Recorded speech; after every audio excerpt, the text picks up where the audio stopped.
పార్వతీపురం కేంద్రంలో కలెక్టర్ కార్యాలయం ఎదుట అంగన్వాడీ కార్యకర్తలు రోడ్డుపై మోకాలపై నడుస్తూ నిరసన వ్యక్తం చేశారు.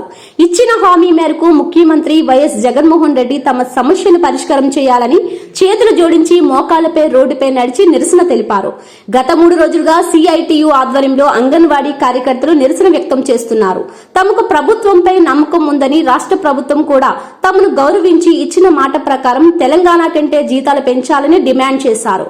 ఇంకోవైపు ప్రభుత్వం అంగన్వాడీలనే బెదిరించి వాలంటీర్లు, సచివాలయం సిబ్బందితో అంగన్వాడీ కేంద్రం తాళాలు పగలగొట్టి అంగన్వాడీ కేంద్రం నడపడానికి సిద్ధం చేస్తున్నారు. ఈ విధంగా 7 మరియు 8వ వార్డు అంగన్వాడీ కేంద్రం తాళాలను పగలగొట్టడానికి ప్రయత్నించిన సచివాలయం సిబ్బందిని మరియు వాలంటీర్లను అడ్డుకున్న 8వ ward TDP councillor Korada Narayanarao అంగన్వాడీలకు మద్దతు పలుకుతూ తల్లికి పిల్లలకు తగులు పెట్టి ఈ రాష్ట్ర ప్రభుత్వం చోద్యం చూస్తుందని, అందుచేత సచివాలయం సిబ్బంది, వాలంటీర్లు మరియు అంగన్వాడీలు 2024 ఎన్నికల్లో ఈ వైసీపీ ప్రభుత్వం గద్దె దించుతారని మాట్లాడారు.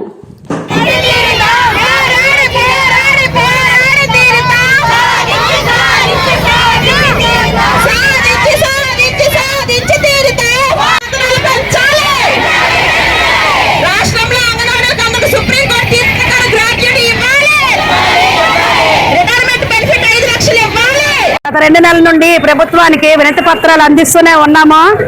మాకు చర్చలకైతే పిలిపిస్తున్నారు కానీ మా చర్చల్లో మాత్రం పాల్గొనట్లేదు. అయినా మేము మౌనంగానే ఉన్నాము. ఇంకా మమ్మల్ని పిలిచారు 11వ తారీఖు. పిలిచి మా కోరికలను మేము చెప్పాము, మా డిమాండ్స్ మేము పెట్టాము. కానీ ప్రభుత్వానికి అది విఫలం చేశారు. అందుకే మేము మాత్రం ఉధృతంగా ఈ సమ్మెను విజయవంతం చేయాలనుకునే మేము 12వ తారీఖు నుండి వచ్చాము. కానీ ప్రతిసారి ఇలాగే మా మీద ఉక్కుపాదం మోపడానికి, మా సెంటర్ని బద్దలు చేయడానికి చాలా మంది ప్రయత్నించారు. ఇప్పటికి చాలా సెంటర్లు కూడా ఓపెన్ చేయించారు. మరి ప్రభుత్వానికి మా మీద దయ ఉందో లేదో మాకైతే తెలియటం లేదు. మేమైతే న్యాయమైన కోరికలే కోరాము. తెలంగాణ కన్నా అదనంగా ఇమ్మనే చెప్పాం కానీ అది మేము అన్నది మాట కాదు, సాక్షాత్తు జగనన్న గారు అన్న మాట అది. ఆ మాటనే మేము ఇప్పుడు మీరు పాటించాలి సార్ అని మేము చెప్పాము. మరి అన్నగారు ఆ మాట ప్రకారం ఉంటారని మేము అనుకుంటున్నాము. ఈ సమ్మె అయితే అన్నగారు మాట తప్పారు. అందుకే మేము సమ్మె ఉధృతం చేశాము. మేము న్యాయంగా పోరాడుతున్నాము. మేమేం అన్యాయంగా అడగటం లేదు. మా న్యాయమైన కోరికలు తీరే వరకు ఈ సమ్మెను మాత్రం మేము సాగిస్తూనే ఉంటామని మేము మాత్రం విన్నవించుకుంటున్నాము. Kola Rajeshwari, Parvathipuram sector leader.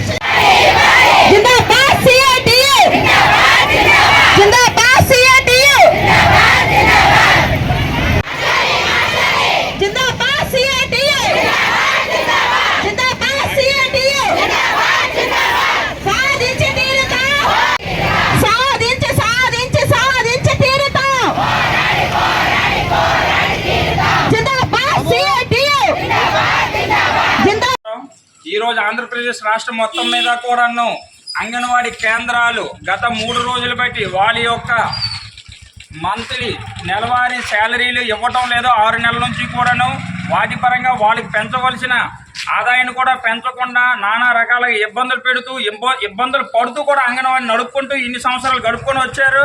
అయినా సరే ఇప్పటికీ కూడా వాళ్ళ యొక్క మనోవేదాన్ని కలెక్టర్ ఆఫీస్ ముందు గత కొన్ని రోజులుగా తెలియజేస్తున్నారు. ఈ యొక్క అంగన్వాడీలు ఇంతవరకు కూడా తీయలేదు. ఈ తీయడం కాకుండా ఈ యొక్క దౌర్భాగ్యమైనటువంటి వైసీపీ గవర్నమెంట్ ఈ యొక్క అంగన్వాడీ కేంద్రం యొక్క తాళాలు పగలగొట్టి వాలంటీర్ల తరపున ఈ యొక్క అంగన్వాడీ కేంద్రాలు నడిపించాలని చూస్తున్నారు. ఇది ఎంతవరకు సమంజసం నేను వినవించుకుంటున్నాను. అదేవిధంగా గత 4.5 సంవత్సరాల నుంచి ప్రజలు ఆంధ్ర రాష్ట్రం మొత్తం మీద ఉన్నటువంటి ప్రజలందరూ కూడా అనేక రకాలుగా ఇబ్బంది పడుతూనే ఉన్నారు. ఈ యొక్క ఇబ్బందిని మరలా మనం తిప్పికొట్టాలంటే 2024 ఎలక్షన్లోన తెలుగుదేశం పార్టీ విజయం సాధిస్తారని ఈ యొక్క వాలంటీర్లే కాదు అంగన్వాడీలు, సచివాలయ స్టాఫ్, ఉద్యోగస్తులు అందరూ కూడా జగన్మోహన్ రెడ్డి గద్దె దించే వరకు కూడా వీళ్ళందరూ సంకల్పం చేసుకున్నారు.